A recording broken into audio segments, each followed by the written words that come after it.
తెలుగు రాష్ట్రాల్లో అతిపెద్ద lift manufacturer lifts ట్రై.com dealership కూడా ఇవ్వబడును. యాంకర్ విష్ణుప్రియ ఇవాళ ఉదయం పంజగుట్ట పోలీస్ స్టేషన్ కు చేరుకున్నారు.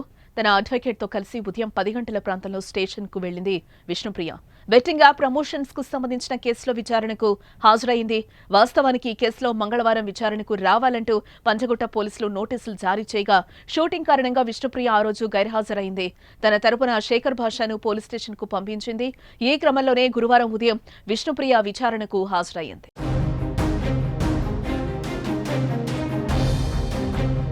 మరోపక్క తెలుగు రాష్ట్రాల్లో బెట్టింగ్ యాప్ల కారణంగా చాలా మంది ఆత్మహత్యలకు పాల్పడ్డ విషయం తెలిసిందే.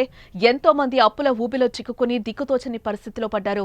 ఈ యాప్స్ కు సెలబ్రిటీలు, సోషల్ మీడియా ఇన్ఫ్లుయెన్సర్లు ప్రమోషన్ చేయడంపై ఐపీఎస్ అధికారి, Telangana RTC MD Sajjanar social media వేదిక ద్వారా ఫైట్ చేస్తున్న విషయం కూడా మనకు తెలిసిందే. సజ్జనార్ ట్వీట్లతో ఏపీ, తెలంగాణ పోలీసులు స్పందించి సోషల్ మీడియా ఇన్ఫ్లుయెన్సర్లపై కేసులు కూడా పెడుతున్నారు. తాజాగా 11 మంది ఇన్ఫ్లుయెన్సర్లపై కేసు నమోదు చేసిన తెలంగాణ పోలీసులు విచారణకు రమ్మంటూ వారికి నోటీసులు కూడా పంపించారు. ఇందులో యాంకర్లు విష్ణుప్రియ, శ్యామలతో పాటు పలువురు యూట్యూబర్లు, ఇన్ఫ్లుయెన్సర్లు ఉన్నారు.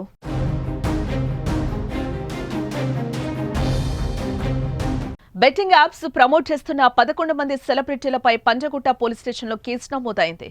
వాళ్లలో విష్ణుప్రియ, సుప్రీత, రీతు చౌదరి, హర్షసాయి, పరేషాన్ బాయ్స్, టేస్టీ తేజ, ఇమ్రాన్, అజయ్, కిరణ్ గౌడ్, భయాసని యాదవ్, సుధీర్ రాజు వంటి వాళ్లు ఉన్నట్టుగా సమాచారం అయితే అందుతోంది. అయితే వీరికి నోటీసులు ఇచ్చిన పోలీసులు నిన్న మంగళవారం విచారణకు రావాలని నోటీసులు ఇవ్వడం జరిగింది. కానీ వారిలో ఎవరూ కూడా ఇప్పటివరకు హాజరు కాలేదు.